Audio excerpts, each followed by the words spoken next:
лайк гэдэг болох нь.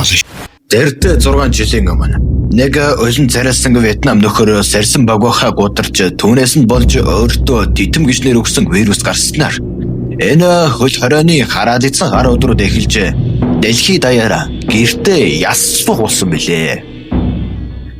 Яг энэ үеэр анемийн ертөнцид тэр дундаа хар шидийн анемийн жанр дундаа тесрэлт хийсэн нэг анем гарсан нь Жужуцу Кайсен. Яа, энэ анемийн охид бүсгүйчүүдийг энэ хөөхнүүд зэгзгэрээ. Гэтэл энэ дунд охид бүсгүйчүүдээс зэгзгэр нэг нөхөр байсан нь Сукуна гихч бөгөөд өнөөдөр бид түүний товч бөгөөд дэлгэрэнгүй намтрыг өргөнө. Хүсэж үгүй. Сукуна анх жирэлдэг хүн байж. Тэрээр ихэр байсан бөгөөд төрхөөсөө ч өмнө гизэнд байхдаа өөрийн ихрийг идэлж.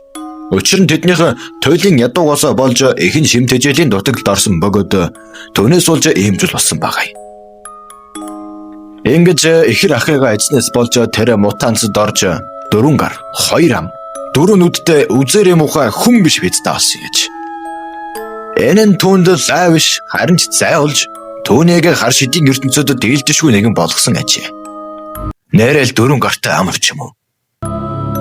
Түүний хоолтой хувьд бол тэрээр гизэнд байхдаа хүний мах идэж хүн болсон тул хүн болсон гэж яаж байна. Мангас усан тул зөвхөн хүний мах л иддэг. Хүний мах дундаа хүүхэд эмэгтэйчүүд юм бах.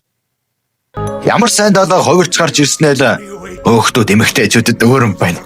Ямар гайхалтай сайхан хэрэг вэ? Энэ бүхэн гайхалтай байх болно. Гэвтээ.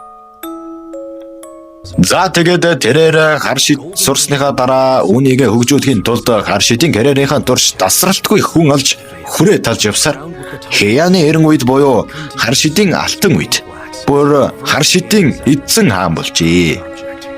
Бас л амбицтай байсан байгаа шүү. За.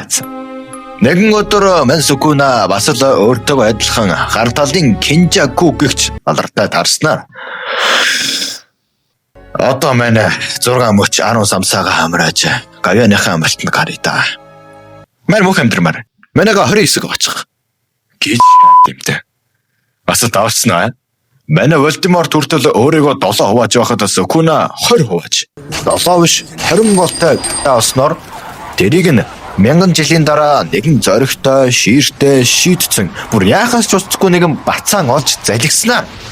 Бидний мэдэх бүхэн цаашаа өрнө.